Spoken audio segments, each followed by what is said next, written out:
All right, so we typically think of the human mind as rational and able to act freely. We think that people are in control of their own behaviors. They can choose to do whatever they want, and if they choose to do something bad, then they'll suffer the consequences. In MacIntroPsych, we teach students about how we form impressions of the people around us. And here too, the theories that we use rely heavily on the idea that people have a high degree of choice in their behaviors. And since we believe that people are in control of themselves, we hold them accountable for all of their behaviors and actions. We judge people based on their clothing and their interests. We reward people for doing great things. And ultimately, we treat each other like the most important factor determining our behavior, and everyone's behavior, is the conscious self. However, we might not have such a high degree of choice and control over our behaviors. All of our greatest accomplishments and most vile crimes may be a product of external situational factors to which we have no control. We can't objectively look at the processes of the brain, so there's no way to determine the role that consciousness plays in determining our behavior. We know that external factors influence the brain. We know that the brain creates our behavior, but we just have no evidence for the role of consciousness. What we do have evidence for is the role that external factors play in guiding human behavior. So in psychology, we do tons of research on all sorts of variables that influence people's behavior systematically and reliably. So here's one example where researchers found that prospective students visiting a university that they would maybe apply to in the future were heavily influenced by the weather on the day that they visited the university. So for example, prospective high school students that would visit McMaster when it's overcast were actually more likely to enroll at McMaster University. A little counterintuitive, but a reliable effect on human behavior.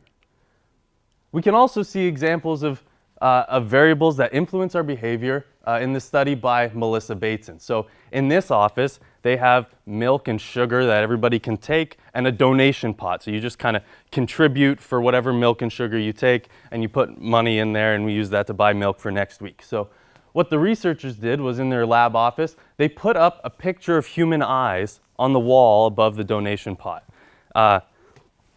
And they alternated a week. They put up eyes, and then they put up flowers, and they put up eyes, and they put up flowers. And what the researchers found was that when they put eyes up on the wall above the pot, people contributed significantly more money per liter of milk used. So this is a really simple example of how a factor like taping a picture of eyes to the wall can reliably influence what people are doing. It's like it's controlling their behavior.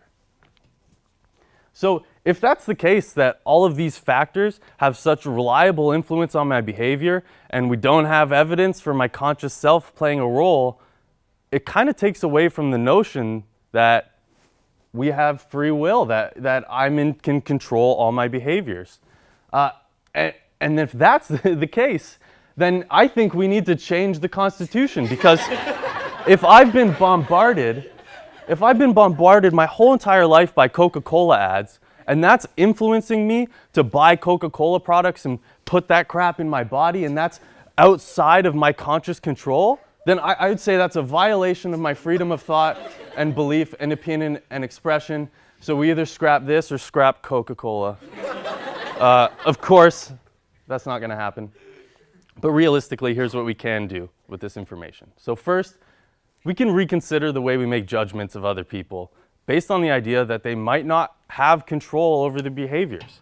So for example, is it fair and ethical to give people a ticket every time they're speeding if they might not have conscious control over their driving behaviors? I don't know. You tell me. But not right now, because I have to make another point.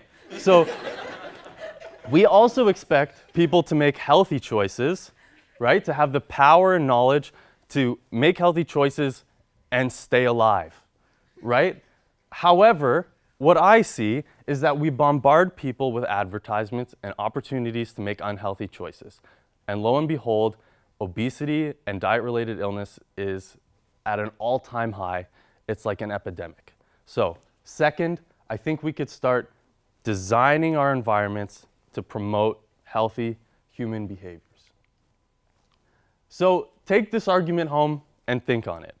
Ultimately, if our behaviors are not within our conscious control and there's such an influence of other factors, then I think it might be time for us to take the emphasis off our conscious selves when it comes to understanding human decision making. Thank you.